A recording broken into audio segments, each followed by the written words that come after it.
On Mother's Day, my daughter gave her mother-in-law a diamond ring. I received a cheap plastic flower. What my daughter didn't know could fill a bank vault because she was living in it. This is the true story of how I quietly changed the locks and collected the debt on a lifetime of disrespect. My life for the past decade has been curated in shades of quiet. I'm glad to have you here. Follow my story until the end and comment the city you're watching from so I can see how far my story has reached. It is the quiet of a large empty house in Ohio, a house that once echoed with the determined footsteps of my husband Richard and the lighter, fleeting patter of my daughter Jessica. Now the only sound is the hum of the refrigerator and the gentle tick of the grandfather clock in the hall, a clock Richard wound every Sunday without fail. He used to say it was the heartbeat of our home. Now it just measures the passage of time in lonely increments. I've become a ghost sitting in a chair that no one wanted filled. Richard was the architect of our lives. He built Vance Manufacturing from a small tool and die shop in his father's garage into a cornerstone of Midwest industry. He was a man of steel and foresight, but with a surprising softness for two people, me, Eleanor, and our daughter.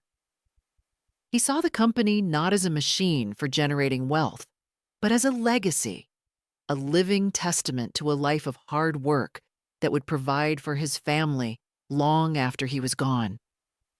When he passed, the weight of that legacy settled onto my shoulders. The lawyers, with their somber faces and rustling papers, confirmed what I already knew. Richard, in his quiet, methodical way, had left everything to me. Not in trust, not in part, but entirely.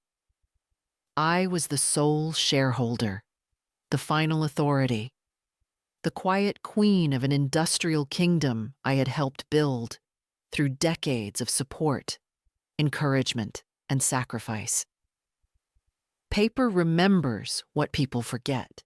For the first few years, that ownership was a shared secret between me and the memory of my husband. Jessica knew, of course, that the family was comfortable, but the specifics were something she never inquired about. She saw the company as an abstract entity, a personal bank that funded her life, not a complex organism of machinery contracts and hundreds of employees whose livelihoods depended on its stability. My role, as she saw it, was simply to be mom, a soft place to land a keeper of recipes, a reliable source of funds for a new car, or a down payment on the sprawling home she shared with her husband, Mark.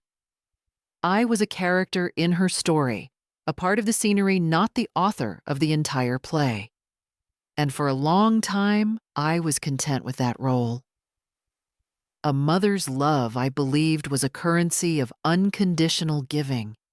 I had not yet learned how to calculate the interest on ingratitude. The erasure began slowly, so slowly I almost didn't notice it.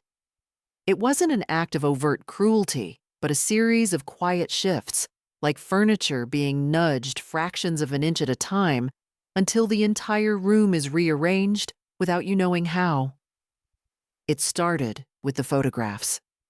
On the grand piano in Jessica's foyer, family pictures were displayed in ornate silver frames. For years, I was in the center of them. Then a new photo would appear after a family gathering, and I would be at the edge. Then I wasn't in the picture at all. "Oh, Mom, you must have blinked," Jessica would say, with a light laugh if I ever pointed it out. "Let's get one of just the nuclear family." I had become a tolerated ghost in my own home wallpaper that hurt. In the bottom drawer of my mahogany desk, nestled beneath old tax returns and household warranties, is a folder thick with receipts.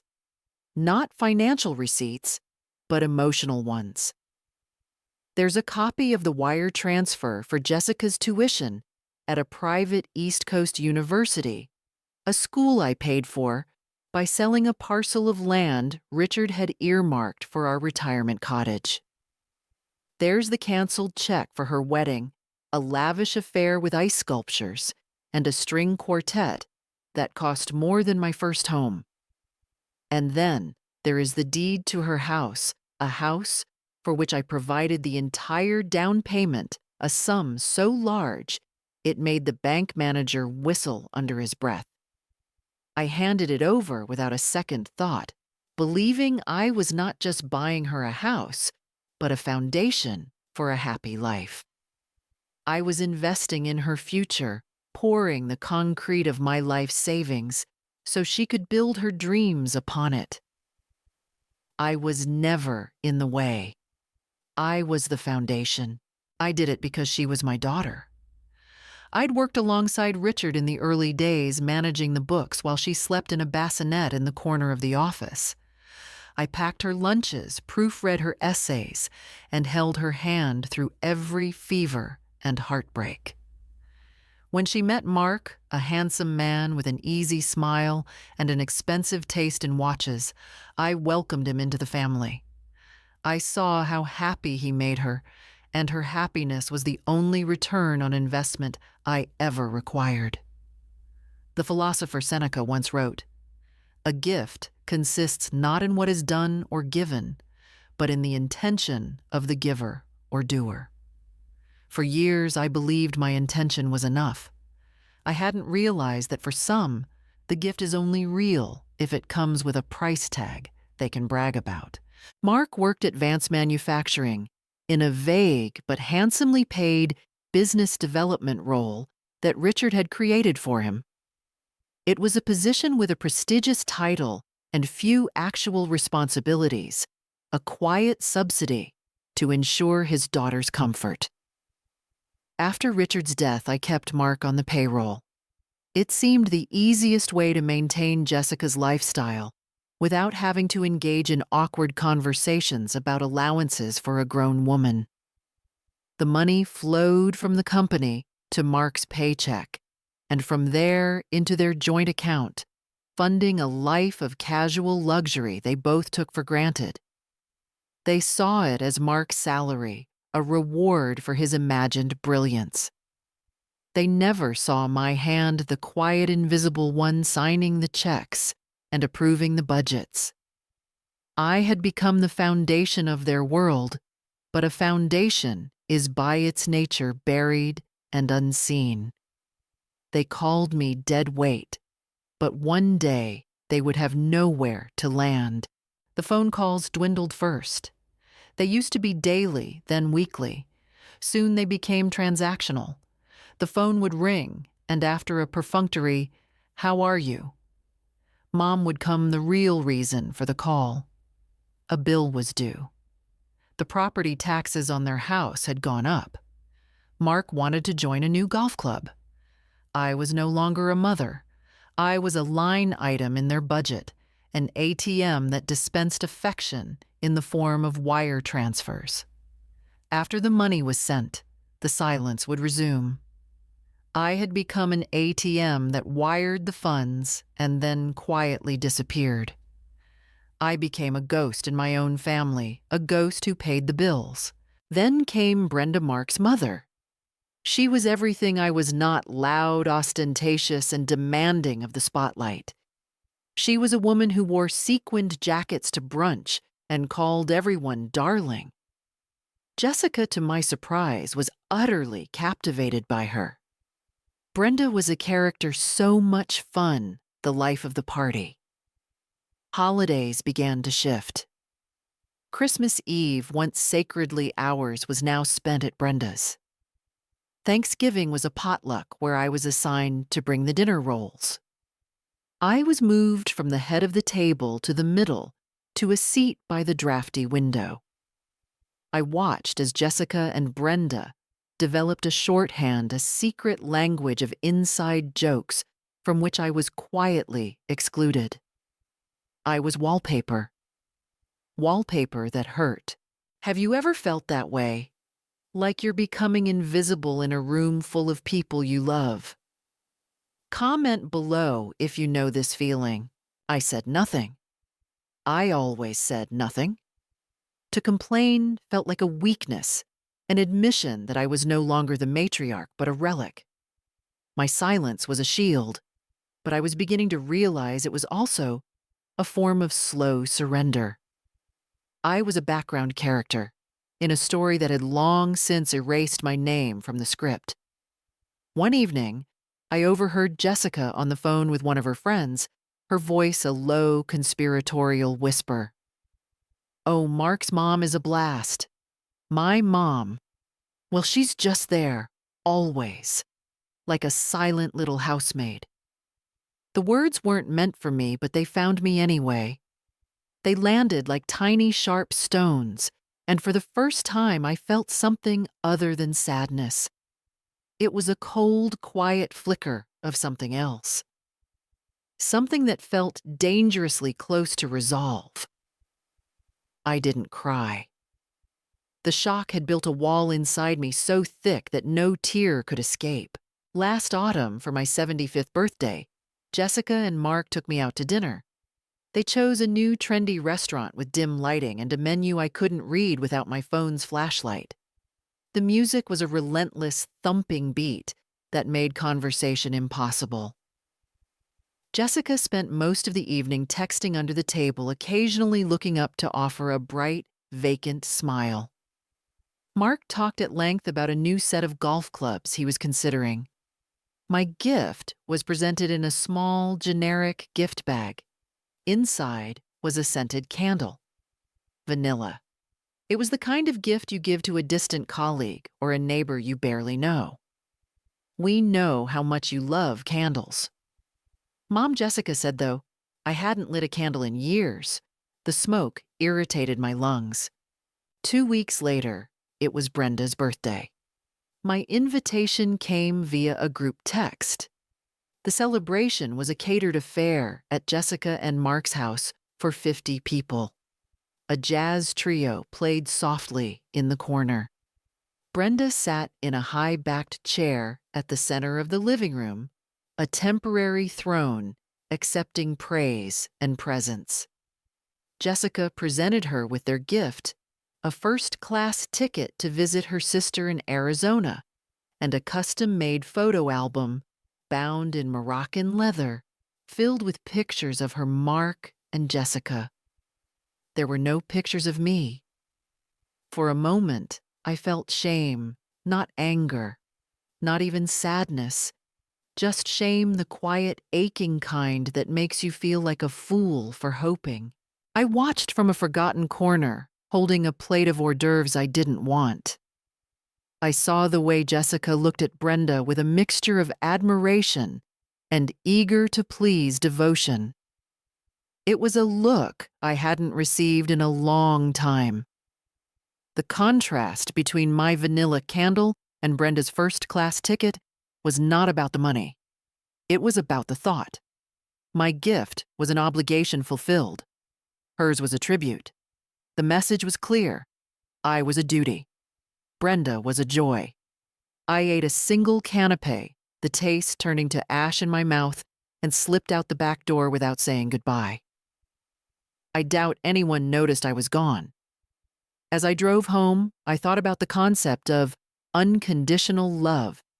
It's a beautiful idea, but perhaps a dangerous one. Love without respect is not love at all. It is a license for exploitation. And I had been giving them a license for a very long time. That night, I didn't sleep. I sat in my quiet living room and watched the moon travel across the sky. The silence clung to me. It hummed in the walls, but for the first time, it didn't feel like loneliness. It felt like preparation. In the weeks that followed Brenda's lavish birthday party, a cold clarity began to settle in my mind. It was the clarity of an accountant reviewing a flawed ledger. I started to see my relationship with my daughter not in terms of love and connection, but in terms of debits and credits. Sometimes love comes in the form of a bank statement wrapped in legal documents with interest attached. The calls, when they came, were always debits against my account. Mom, the furnace is making a funny noise.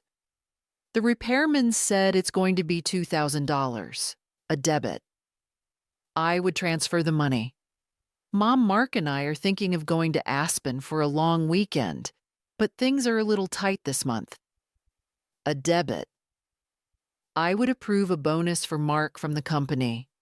Mom, Brenda's birthday is coming up, and we want to get her something really special to show her how much we appreciate her. A debit. I would suggest she use the Platinum card, the one linked to the corporate account. My credits were invisible. The decades of sacrifice, the sleepless nights, the unwavering financial support. These were treated not as assets on the balance sheet of our relationship, but as the expected cost of doing business as a mother. My love was an entitlement. There is a psychological concept called reciprocity.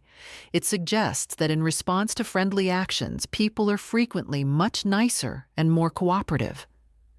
But what happens when that instinct is broken? What happens when one side only takes? I was about to find out.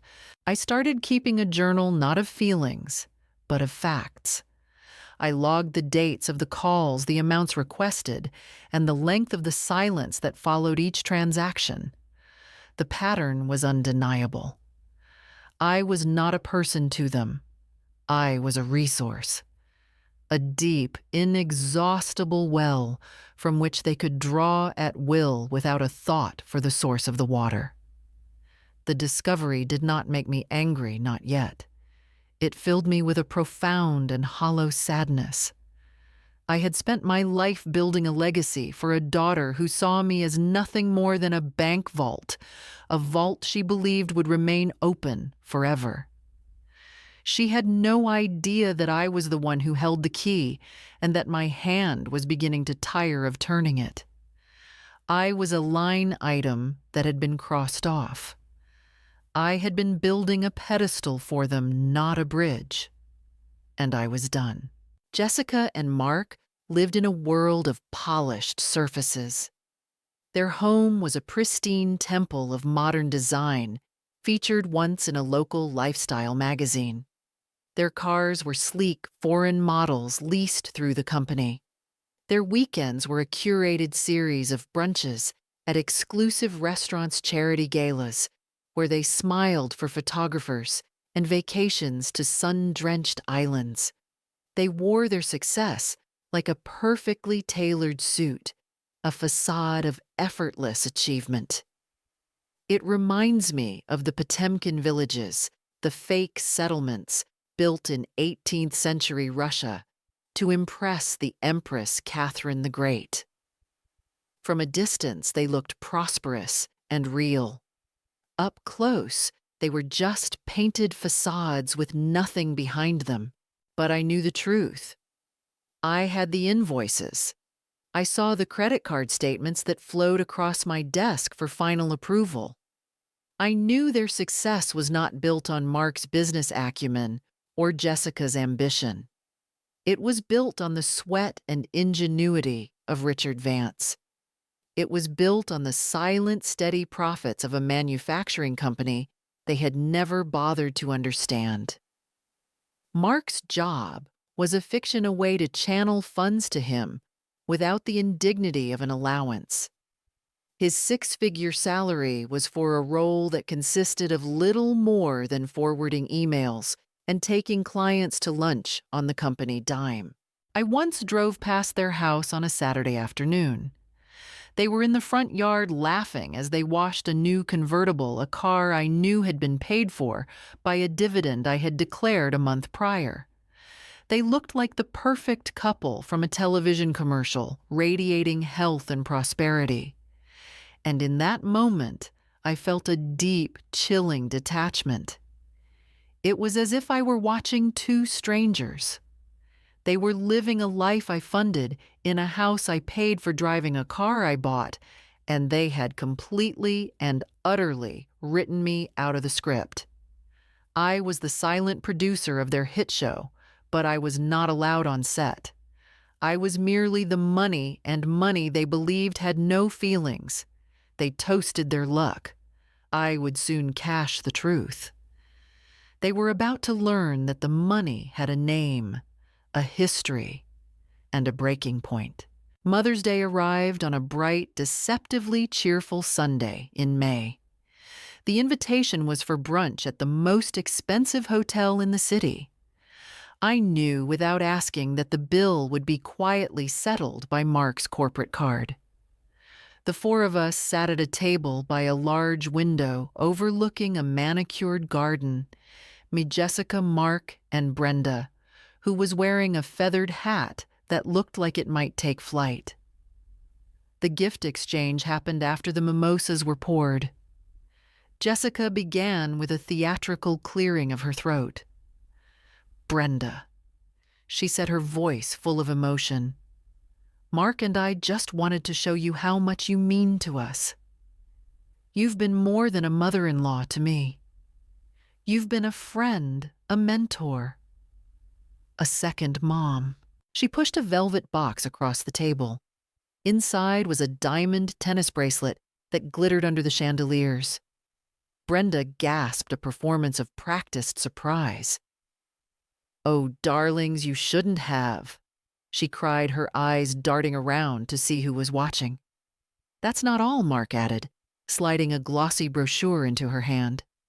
A 7-day luxury cruise to the Caribbean. The presidential suite. Brenda was overcome. There were tears, hugs, and declarations of love. I sat through it all, a placid smile fixed on my face, my hands folded calmly in my lap. I felt like an anthropologist observing a foreign ritual. Then it was my turn. Jessica reached into her oversized purse and pulled out a small, flat object. It was a card, the kind you buy in a multi-pack at the drugstore. It wasn't even in an envelope. Inside, she had scrawled, "Happy Mother's Day, Mom Love J&M." There was no personal message, no memory shared. It was an autograph. Tucked inside the card was a single plastic flower, a garish pink daisy with a cheap green stem. "I know how much you love flowers, but the real ones die so fast," Jessica said, her attention already drifting back to Brenda, who was fastening the diamond bracelet onto her wrist. I looked from the glittering diamonds on Brenda's arm to the plastic daisy in my hand. In that single stark contrast, decades of quiet slights and slow erasures coalesced into a single point of unbearable pressure. It was not about the value of the gifts. It was about the value they had placed on me. I was an afterthought, a plastic disposable obligation. Brenda was an investment. I said nothing. I didn't cry. I didn't raise my voice. I simply took a slow, deliberate sip of my water, the ice clinking against the glass like a tiny, distant bell. And in that moment, the woman who had spent a lifetime enduring pain was gone. In her place sat a CEO who had just been presented with irrefutable data of a failed investment.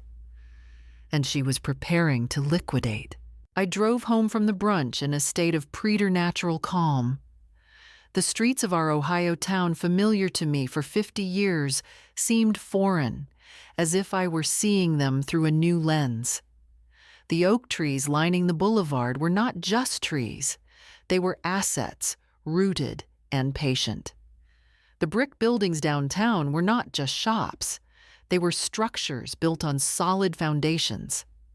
The world had rearranged itself into a landscape of facts and figures of assets and liabilities. The emotional fog I had lived in for years had finally burned away, leaving behind a hard, crystalline clarity. I didn't rise for revenge. I rose for clarity. Back in my quiet house, I did not go to my bedroom to weep. I did not call a friend to complain. I walked into the kitchen, filled the kettle with water, and selected a box of Earl Grey tea from the pantry. The ritual was grounding the click of the stove, the slow rising whistle of the kettle, the swirl of steam as I poured the water over the tea bag. I didn't yell. I didn't cry. I didn't call anyone. I simply made tea. I carried the steaming mug into Richard's study, a room I rarely used. It was a place of business, of leather-bound books, and decisive action. It smelled of old paper and his faint, lingering scent of pipe tobacco. It smelled of resolve. I sat in his large leather chair, the one that had molded to his form over the years.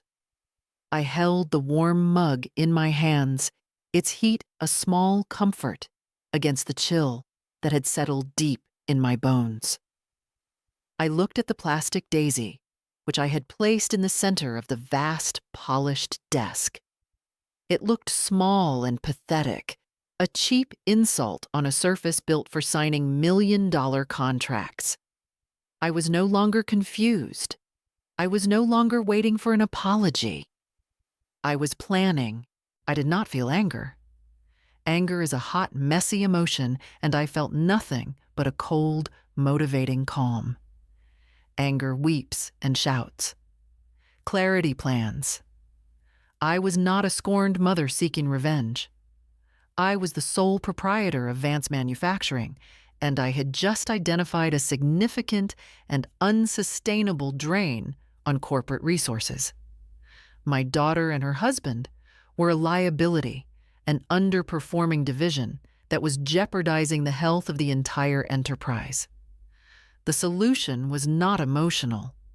It was procedural. It was a simple, logical business decision. I would divest. The tea was gone.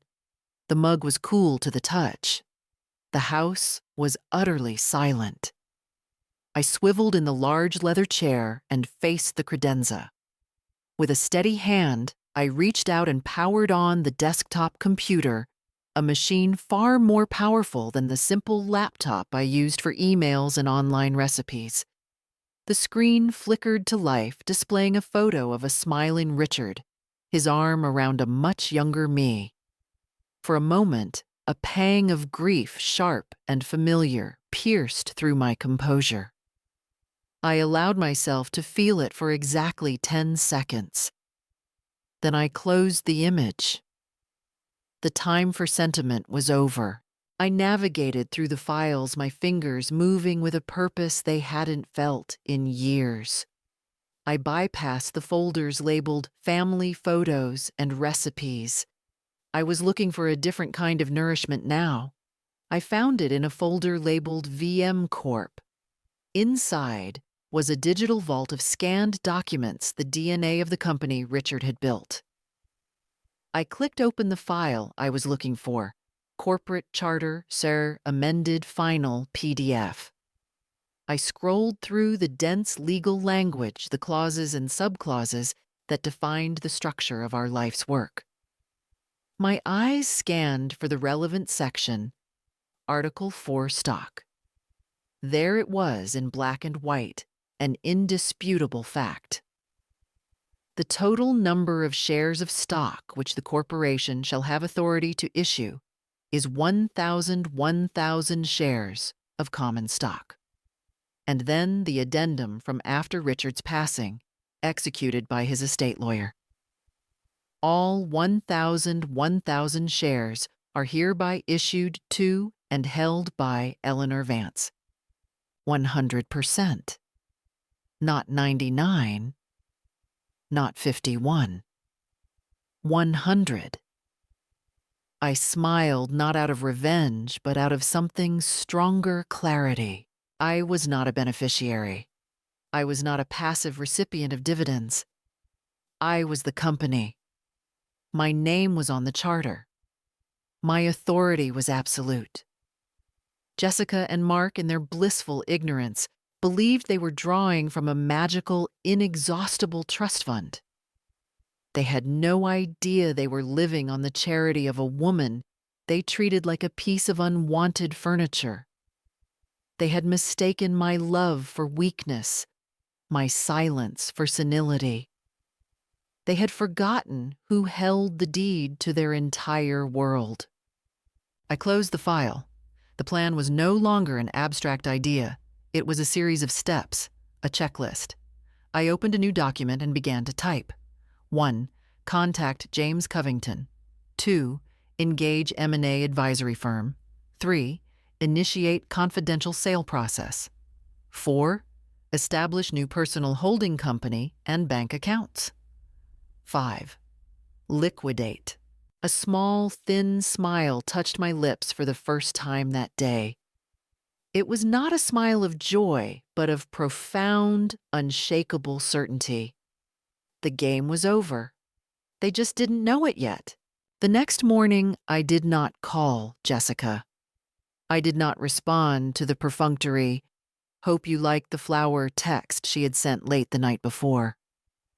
At precisely 9 o'clock, I dialed a number I knew by heart, the private line to James Covington. James had been Richard's lawyer, and now he was mine. He was a man of impeccable discretion and old-school integrity, a man who understood that the most important words are often the ones left unsaid. He was the keeper of truths, the executor of wills, a man who knew exactly where the bodies and the assets were buried. "Eleanor," he answered, his voice a warm baritone. "To what do I owe the pleasure?" "James," I said, my voice even and calm. "I need to schedule a meeting in your office as soon as possible." There was a brief pause on his end. He knew my patterns. I was not a woman who called for idle chats. A request for a formal meeting meant something significant was afoot. "Is everything all right?" he asked, a hint of concern in his voice. "Everything is becoming clear," I replied, the words tasting like truth on my tongue. "I'm considering a strategic realignment of my assets, specifically Vance Manufacturing." Another pause, this one longer. I could hear the faint rustle of papers as he likely pulled up my file. "A realignment," he repeated, testing the word. It was our code, a language he and Richard had used for decades. It meant a major move was on the table. "I am considering a sale, James," I said, stripping away the euphemism. "A complete and total liquidation of my position." The silence on the other end of the line was absolute. James knew the company was not just an asset. It was Richard's legacy. He also knew me. He knew I would not make such a statement lightly. "I see," he said finally, his tone shifting from friendly to professional. "I have an opening at 2 o'clock this afternoon. My conference room." "Will that work?" "That will be perfect," I said. "Thank you, James." "Of course, Eleanor," he replied. "I'll be ready." I hung up the phone. The first gear had been engaged. The machine was in motion. I went to my closet and selected a simple dark blue suit, the kind I used to wear to board meetings decades ago. It was time to stop being a grandmother in a floral dress and start being the chairman of the board again. My hands were steady as I folded the paper. And in that silence, something inside me settled.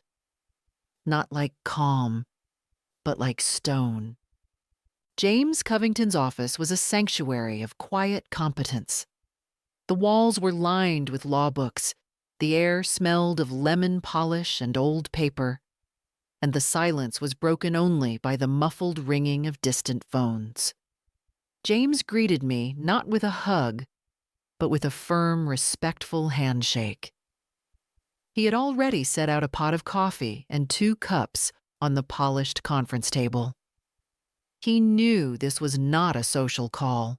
"Eleanor," he began, "once we were seated, you said you're considering a sale. Tell me everything." I laid it out for him, not the emotional story of the plastic flower and the diamond bracelet, but the business case. I spoke of an underperforming asset, Mark, and a corporate culture that had grown complacent. I spoke of diversifying my portfolio, of mitigating risk, of securing my own financial future, independent of the company. I presented my decision not as an act of a wounded mother, but as the prudent strategy of a shrewd investor. It was the language Richard would have used. It was the language James understood. He listened without interruption, his steepled fingers resting on a yellow legal pad. He did not ask about Jessica. He did not question my motives. He accepted my stated rationale as fact. His job was not to be my therapist. It was to be my advocate. A private sale of this magnitude requires a specialized team, he said, when I finished. We need an M&A advisory firm to handle the valuation and find potential buyers discreetly. We also need a top-tier accounting firm to prepare the financials for due diligence. I have relationships with the best in the state. I can make some calls this afternoon. Discretion is paramount, James the Fry said. No one at the company can know, especially Mark. Understood, he nodded. We'll operate under a project code name. We'll draft non-disclosure agreements that would make a spy nervous. The first that anyone at Vance will hear of this is when the new owners walk through the door. For the next 2 hours, we mapped out the strategy. We discussed EBITDA multiples, asset valuations, and potential buyers, strategic competitors, private equity firms. James filled page after page with notes, his handwriting, a sharp, decisive script.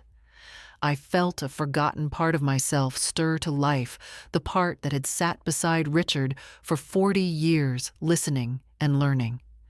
I was not just a grieving widow. I was a businesswoman, and I was about to execute the most important deal of my life. I wasn't just collecting a little interest. I was cashing out the entire vault. The weeks that followed were a blur of quiet, intense activity. My quiet home became the secret headquarters for Project Nightingale, the code name James had chosen. Couriers arrived daily with thick binders of documents, all sealed in confidential envelopes. My days were filled with conference calls with men in New York and Chicago, men with sharp voices and sharper minds who spoke a language of synergies, leverage, and exit strategies.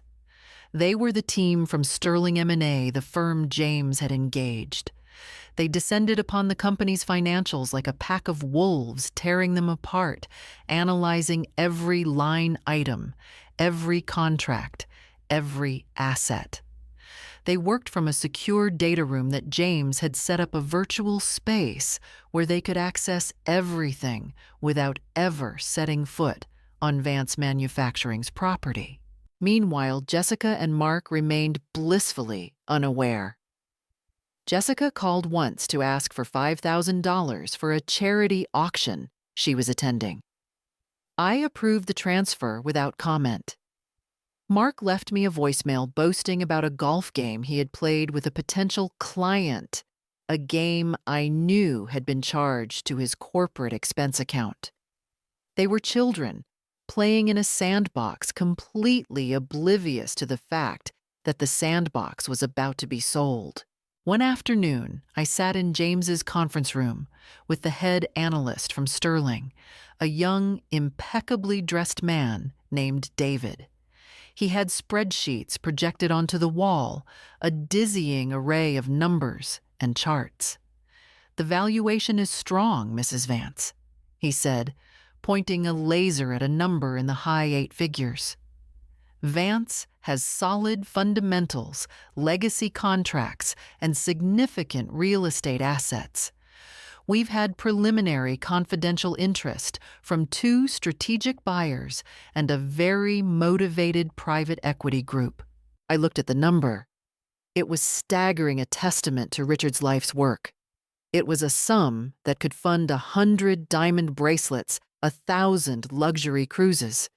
It was the price of my freedom. They understand the need for absolute confidentiality. I asked, my voice steady. They've all signed NDAs as thick as a phone book, David assured me. They know that if a word of this leaks, the deal is dead. They are just as motivated as we are to keep this quiet until the ink is dry. I nodded. Proceed with the next step. I want to see a letter of intent before the end of the month. David looked at me with a newfound respect. I was not the grieving, out-of-touch widow he might have expected. I was his client, and I had just given him a firm deadline. The matriarch was in control. The house was never really theirs anyway. I was about to move out without a word. The letter of intent arrived via a bonded courier on a rainy Tuesday. It was from a large, publicly traded manufacturing conglomerate based in Illinois, one of Vance's biggest competitors. James and I sat across from each other at my large dining room table, the document lying between us like a signed treaty at the end of a long war. The offer was even better than the initial valuation. They saw the strategic value in absorbing Vance's client list and eliminating a regional competitor in one swift move. They were willing to pay a premium for a quick, quiet, all-cash deal. I read through the terms, my old reading glasses perched on my nose. The language was dense and legalistic, but the meaning was simple. They wanted to buy everything: the name, the machinery, the patents, the buildings, the land. In exchange, a 9-figure sum would be wired to a holding company of my choosing. The letter also outlined their post-acquisition plans. They would be streamlining operations, consolidating departments, and eliminating redundant positions to maximize efficiency. I saw Mark's name on a list of executive personnel to be reviewed. Redundant was the perfect word for him. He was a luxury the new, leaner company would not be able to afford. "This is a very strong offer," Eleanor James said softly. "It exceeds all our expectations." My hand hovered over the document. This was the final gate. Signing it would set in motion a chain of events that could not be reversed.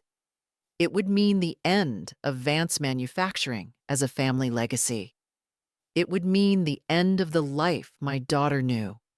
It would mean severing the final tie that bound me to the woman she had become. I thought of the plastic flower on my desk. I thought of the dismissive look in Jessica's eyes. I thought of the decades of being seen, but not valued. I picked up the heavy black fountain pen that had been Richard's.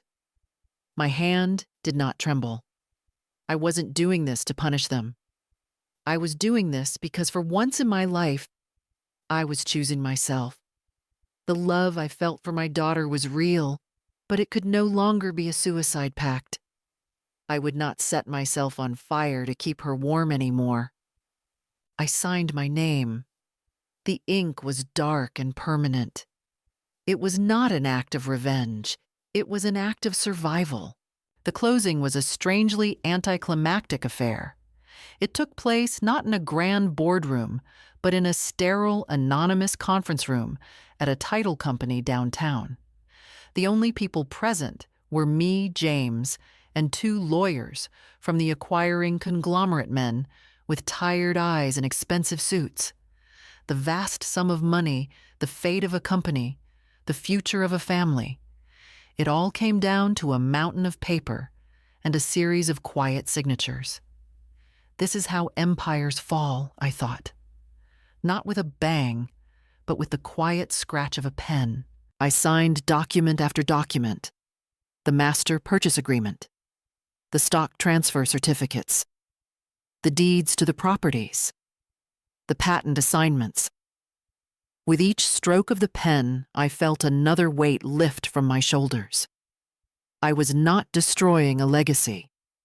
I was liberating myself from the burden of it. Richard had built the company to provide for us, to give us freedom. He never intended for it to become a gilded cage for me and a bottomless treasure chest for his ungrateful daughter. The final document was the wire transfer instruction.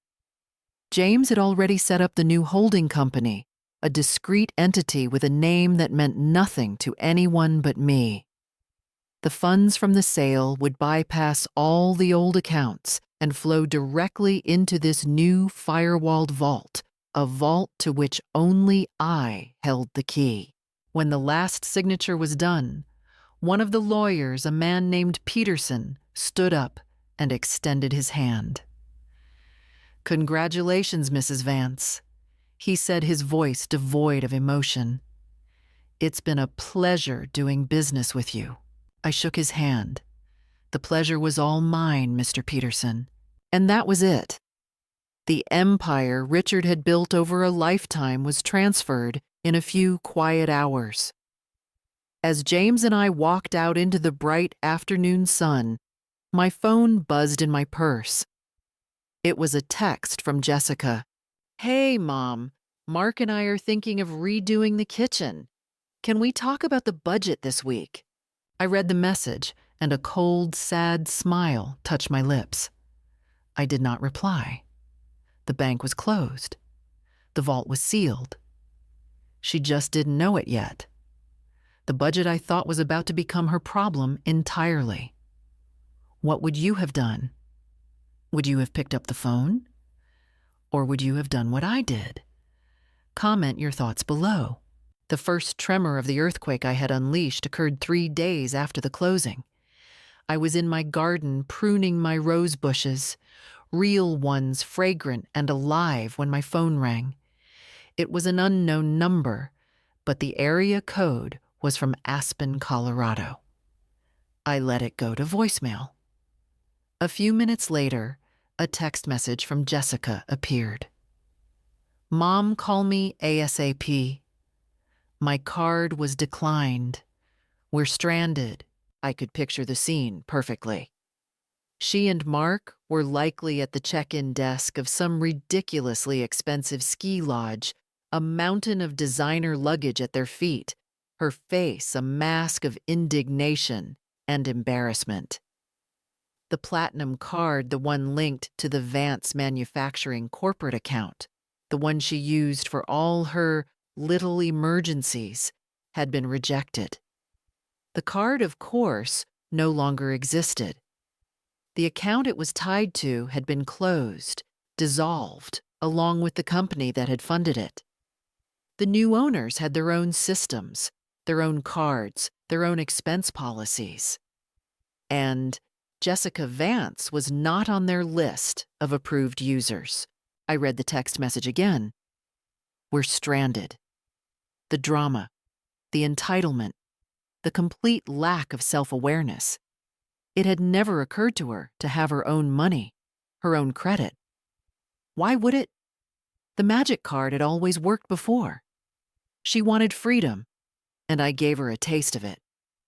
There's a saying, hard times create strong men. Strong men create good times. Good times create weak men. And weak men create hard times. My daughter had only ever known good times. The hard times were about to begin. I put my phone down on the small garden table and went back to my roses. I snipped a perfect blood-red bloom, its petals velvety and cool to the touch. I breathed in its rich, earthy scent. The air of my new life was clean and sharp. The voicemail from Aspen could wait. Her panic was a storm on a distant sea, and for the first time in a very long time, I was safely on shore. I had spent my whole life being quiet. Now it was my silence that would speak the loudest. The main shockwave hit Mark the following Monday. He would have arrived at his office, the spacious corner suite, with the pudding green and the private espresso machine, expecting another week of leisurely lunches and minimal responsibility. Instead, he was met by a woman from the new parent company's human resources department. James had given me a discreet report on the transition. The woman, a no-nonsense executive named Carol, had been polite but firm. She had a file in her hand. Mark, she would have said, not inviting him to sit. As you know, Vance Manufacturing has been acquired by a new parent company. As part of the transition, we are restructuring the executive team to align with our corporate strategy. She would have paused, letting the corporate jargon hang in the air. After a thorough review of departmental responsibilities and personnel, we've determined that your position Director of Special Projects is being eliminated, effective immediately. The words would have hit him like a physical blow. Eliminated, not transferred, not demoted, erased. Carol would have continued ticking off items on a checklist. His final paycheck would be mailed. His health insurance would expire at the end of the month. He needed to turn in his company car keys, his laptop, and his building access card. A box would be provided for him to collect his personal belongings, and security would escort him from the premises. It was a standard corporate execution, swift, impersonal, and brutal. I imagine he protested, name-dropped, tried to puff out his chest. "Do you know who my mother-in-law is?" he might have asked, and I imagine Carol, with a placid smile, would have replied, "Yes, she's the one who signed the sale agreement." His entire professional identity, a fiction I had funded for 15 years, was demolished in a 5-minute meeting. The salary, the expense account, the prestige, it all vanished. He was no longer Mark the high-flying executive. He was Mark the unemployed husband with a mortgage he couldn't pay and a wife with a taste for diamonds. The gilded cage had been dismantled, and he was suddenly, terrifyingly free. His choices, his laziness, his complicity in my erasure, they all came with a price. And the bill had just come due. The phone calls began that afternoon. First, it was Mark, his number flashing on my screen, again and again. I watched the phone vibrate on the kitchen counter, its silent dance, a testament to his rising panic. I did not answer. Then came the texts, a frantic cascade of disbelief and fury. "Eleanor, what the hell is going on? They fired me. Said the company was sold. Did you know about this? Answer your phone." Then Jessica's calls started overlapping with Mark's. Her texts were a different flavor of hysteria, a blend of confusion, accusation, and a dawning, childlike terror. "Mom, Mark just called me. He was fired. What is happening? Why won't you answer? This has to be some kind of mistake. Mom, please, I'm scared." I let the phone ring. I turned the ringer off, but the screen continued to light up a desperate strobe light in my quiet house. 16 missed calls. 28 missed calls. 47 missed calls. By evening, the little red notification bubble on my phone icon read 99 plus. They had never called me so many times in a single year, let alone a single afternoon. The irony was a bitter pill. For years I had yearned for their calls, for a sign that they were thinking of me. Now, in their desperation, they were flooding me with the attention I had once craved. But it wasn't for me. They weren't calling Eleanor, their mother. They were calling the bank, the institution they had taken for granted, only to find the doors chained and a permanently closed sign hanging in the window. The Greek philosopher Heraclitus said that a man's character is his fate. They had built their character on a foundation of entitlement and disrespect. Their fate was simply the bill for its construction. I made myself a simple dinner of soup and toast. I ate at the dining room table, the phone sitting at the far end, still blinking with their frantic energy. Their panic could not reach me. I had built a firewall not of technology, but of resolve. My silence was the answer to every question they were asking. It was the consequence they had earned, one dismissive gesture, one forgotten birthday, one plastic flower at a time. I live in a smaller house now, a lovely little cottage on a quiet lake 100 miles from the city. The cavernous silence of my old home has been replaced by the gentle sound of water lapping against the shore and the cry of loons at dusk. I sold the big house, the monument, to a life that no longer existed and used a small fraction of the proceeds to buy this sanctuary. The rest of the money, the vast fortune from the sale of Vance Manufacturing, is invested wisely, managed by a team that answers only to me. It generates more than enough interest to fund my quiet life and 100 charities besides. The house is quiet now, not empty. Quiet, but the kind of quiet that feels earned. I hear things through James, through the grapevine. I hear that Jessica and Mark lost their house. I hear they are living in a cramped apartment funded by a loan from Brenda. A loan that I am sure comes with a heavy interest of guilt and obligation. I hear Mark is working in a sales job, selling something he doesn't believe in his charm, worn thin by the daily grind of actual work. I hear Jessica has taken a job as a receptionist.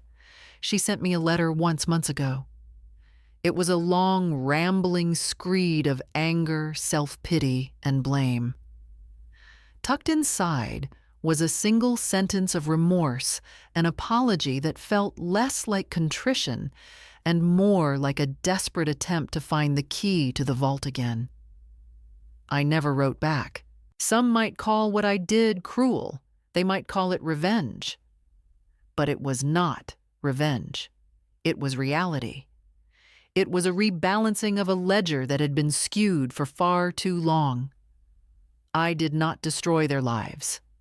I simply stopped funding the fiction they were living. I let them fall, and they discovered they had never learned how to fly.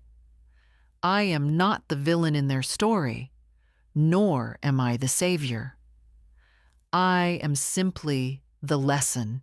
If you are listening to my story, if you have ever been called a burden, if you have ever been made to feel invisible in your own life, then know this: you are not alone. You are the foundation. And a foundation has the right to decide what it will and will not support. I look out at the water, my coffee steaming in my hands. The peace I feel is not cheap. It was purchased at a great price. It was purchased with the true cost of a diamond bracelet, a luxury cruise, and one single plastic flower, and it was worth every penny. I didn't lose a home. I reclaimed a world. Thank you for watching True Stories. She Never Told.